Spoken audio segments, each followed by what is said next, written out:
अयाश बहन के भाई से पटी। हेलो फ्रेंड्स, मेरा नाम नेहा है। मैं अपनी एक दूसरी कहानी आपको बता रही हूँ। इस कहानी में मैं अपनी सहेली से दोस्ती की। हम दोनों में इतनी अधिक दोस्ती हो गई कि अपनी सहेली के भाई से पट गई।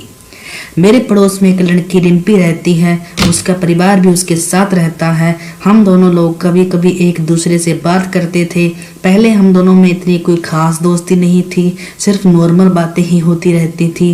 रिम्पी थोड़ी अमीर है, लेकिन वो मेरे सामने कभी भाव नहीं मारती थी, इसलिए हम दोनों की दोस्ती हो गई थी। धीरे धीरे मैं उसके घर जाने लगी, वो भी मेरे घर आने लगी। मुझे ये बात तो पता थी कि अमीर लोग अय्याश किस्म के होते हैं। रिम्पी भी वैसी ही निकली। जब मैं उससे बहुत ज़्यादा क्लोज हो गई तो मुझे मालूम हुआ कि उसके भी बहुत सारे बॉयफ्रेंड्स थे। शुरुआत में तो उसने मुझे कुछ नहीं बताया, लेकिन धीरे धीरे उसकी अपने बॉयफ्रेंड से बात फ़ोन पर मुझे कुछ समझ आने लगा। फिर जब कभी उसका कोई बॉयफ्रेंड उसके घर आ जाता तो रिम्पी मेरे सामने ही अपने उस बॉयफ्रेंड को किस कर लेती थी। मुझे थोड़ा अजीब सा लगता था, लेकिन उसके परिवार में सब लोग खुले विचार के थे, इसलिए उसके लिए सब सामान्य था।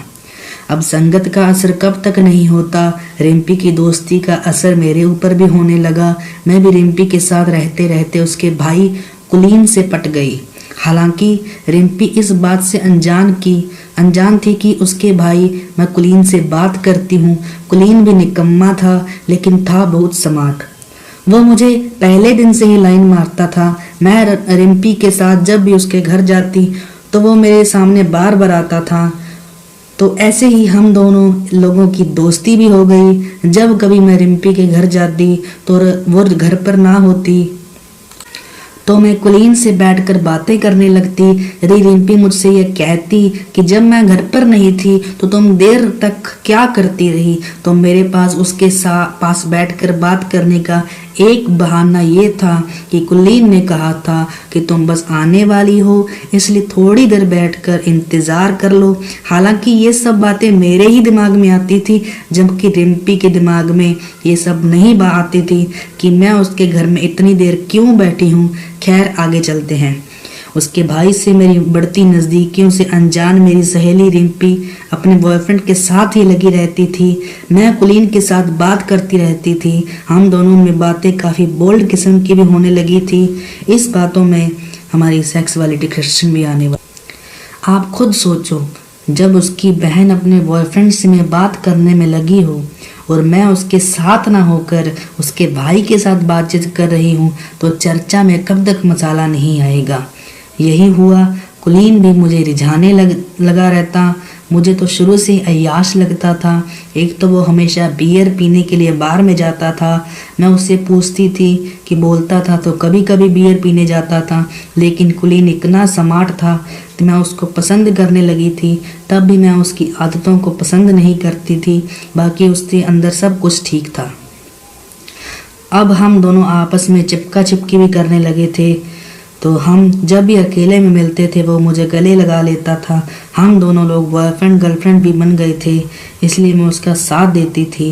अब रिम्पी के घर जब भी जाती थी, हम दोनों लोग मौका देखकर एक दूसरे को किस करने का मौका तलाशते थे। हम दोनों पहले से ज़्यादा बदतमीज हो गए थे। हम दोनों कभी कभी तो हम बहुत देर तक किस करते रहते थे। मैं अपनी सहेली से बहुत कुछ सीख गई थी, क्योंकि वो कभी कभी अपने बॉयफ्रेंड से मिलने के लिए जाती थी तो मुझे भी अपने साथ ले जाती थी। मैं उन दो लोगों की बातें तो नहीं सुन पाती थी, क्योंकि मैं बहुत कुछ दूरी पर खड़ी होती थी और वो अपने बॉयफ्रेंड से बात कर रही होती थी। तो जब वो वापस आती तो मुझे सब कुछ बताती थी। मुझे महसूस होने लगा कि अपनी सहेली के साथ रहकर कि मुझ में भी कुछ अमीरों के तरह रहना आ गया था। मुझे उसके साथ रहकर लड़कों से बात करने का भी अनुभव हो गया था।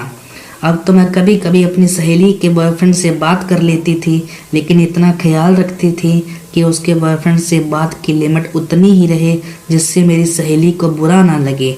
फिर मैं तो कुलीन को पसंद करती थी, इसलिए उससे ही ज़्यादा बात करती थी। एक दिन रिम्पी ने मुझे अपने घर बुलाया तो मैं उससे मिलने के लिए उसके घर गई। वो अपने बॉयफ्रेंड के साथ मुझे सारी बातें बताती रहती थी। आज बातों बातों में उसने बताया कि बॉयफ्रेंड के साथ डेट पर जा रही है, इसलिए मैं उसको स्कूटी पर छोड़ दूं।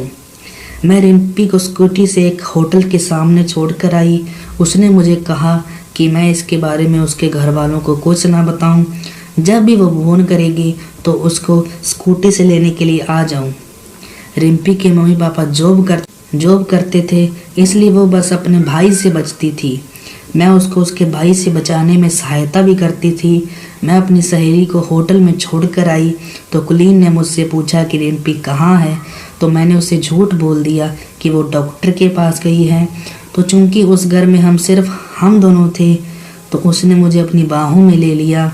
मुझसे बोला कि आज तो घर पे कोई नहीं है, मम्मी पापा जॉब पर गए हैं, मेरी बहन को तुम डॉक्टर के पास छोड़कर आई हो, हम दोनों अकेले हैं।